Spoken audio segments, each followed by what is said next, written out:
Hello everyone, my name is Hyndhav and I'm your host for today. And I'm being accompanied by your co-host, the one and only Quthbuddin. Today we are going to talk about the digital detox, where we often find screenagers getting sucked up in the virtual vacuum of the internet. Now, I wonder, how much screen time do you average every day, Quthbuddin? My average screen time is around 5 to 6 hours, Hyndhav. Now that's comparatively low compared to most students of our age. They average about 6 to 7 hours of screen time. Do you know why? They're addicted to it? Slightly, but most of the reason is every day in our modern day depends on the internet, from homeworks to sources of entertainment to any kind of games. Now, I ask you, Ezzy, when did it start? I feel like it started since COVID-19. People started using their phone very frequently and for a very prolonged time.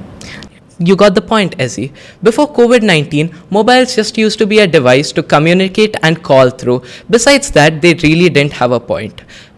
Now, people have been using their phones like it's daily routine. They wake up with their phone, they sleep with their phone. They can't do any work without their phone. That is true. There are many children around our age who wake up in the middle of the night while sleep calling and shouting PUBG commands. And I know a few people who cannot even eat without watching YouTube.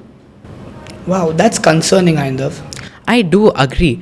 Now, since we are so dependent on the internet, you must ask, why are we dependent on the internet? Because internet is where you get easy solutions for everything. That's what one might think at first. But do you know what excessive amount of screen time can do, Ezzy? It can strain your eyes. You're not half wrong. The excess amount of screen time can cause eye strain and lead to obesity due to the lack of exercise. And this eye strain can also lead to myopia. Now, if you think about it, the global chart of how many children were blind before Corona was way lower. But because we were exposed to UV rays every day for 2 years, almost everyone we know has specs. Now, you might be thinking, what else could it cause except that? Now, did you know your phone is a dopamine dealer? It can give you excess amount of dopamine while you're scrolling through Insta Reels. Did you know phone can also be useful to you sometimes if it's in a limit? Yeah, that is true. You can watch cooking demonstrations, informative instruction values, or you can also listen to some informative podcasts such as ours which warn you about the harms of the internet. You can also watch educational videos which can help you in studies. That is true. But did you know how to limit the internet usage?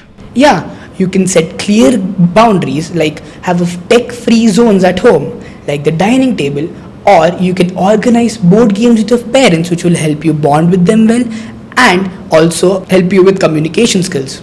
Oh, I remember before Corona, I used to always host board games with my parents and my friends. It used to help me bond with them close, get to know them more. They used to share stuff that I did not know about them. The time before lockdown was very nice. It was fun. But now everybody's stuck in their phones.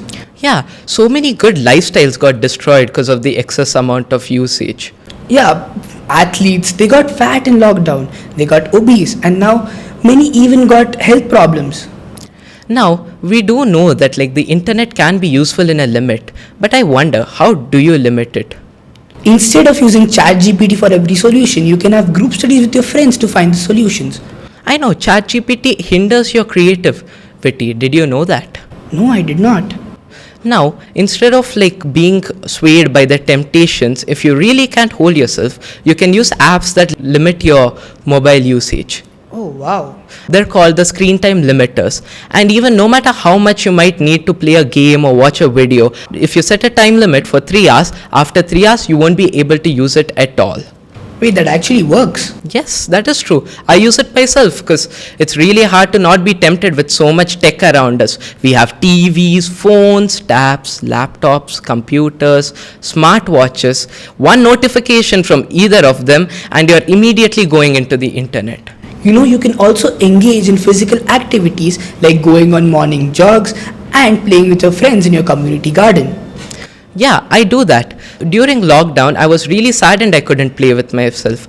It was almost as if my basketball talent got stunted because I used to play a lot, but during lockdown, I was forced to give it up and sit at home and watch TV. Yeah, everybody was stuck at home in the lockdown. Now that you know the harms of screen time, how to limit it, what are its negative effects, and what are its helpful uses, this is Hyndhav and Quthbuddin signing off. I hope you found our podcast informative. Thank you for tuning in into the Digital Detox.